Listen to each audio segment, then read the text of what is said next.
Donald J. Trump's lawyers said in a court filing that he faces insurmountable difficulties as he tries to raise cash for the civil fraud penalty he faces in New York. Donald J. Trump's lawyers disclosed on Monday that he had failed to secure a roughly $500 million bond in his civil fraud case in New York, raising the prospect that the state could seek to freeze some of his bank accounts and seize some of his marquee properties. The court filing, coming 1 week before the bond is due, suggested that the former president might soon face a financial crisis unless an appeals court comes to his rescue. Mr. Trump has asked the appeals court to pause the $454 million judgment that a New York judge imposed on Mr. Trump in the fraud case last month, or accept a bond of only $100 million. Otherwise, the New York Attorney General's office, which brought the case, might soon move to collect from Mr. Trump. Still, even if the higher court rejects his appeal, Mr. Trump is not entirely out of options.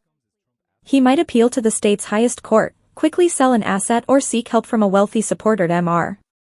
Trump's team has also left the door open to exploring a bankruptcy for corporate entities implicated in the case, according to people with knowledge of the discussions.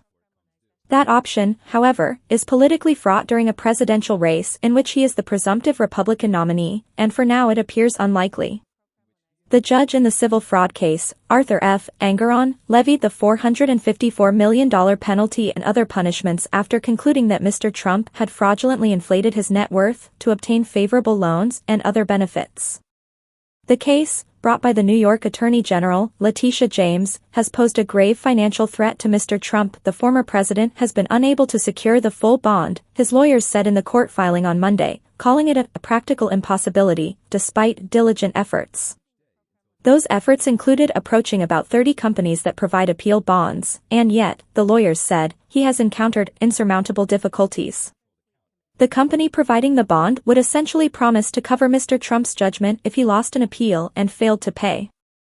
In exchange, he would pledge cash and other liquid assets as collateral, and he would pay the company a fee as high as $20 million, but Mr. Trump does not have enough liquidity to obtain the bond.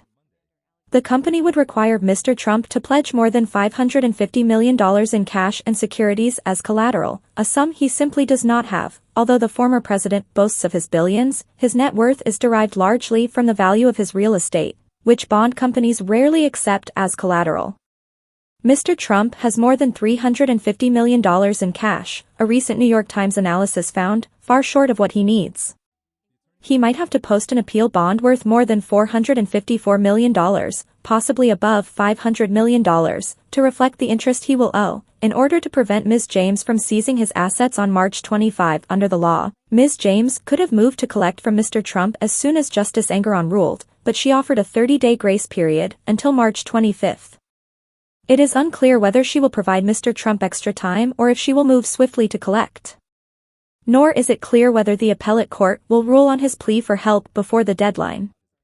Mr. Trump could also seek to appeal to New York's highest court, and it is unclear whether Ms. James will hold off on the seizure while he pursues that route. A spokeswoman for Ms. James did not immediately respond to a request for comment. Mr. Trump has denied all wrongdoing and claimed that Ms. James and Justice Engoron, both Democrats, are out to get him.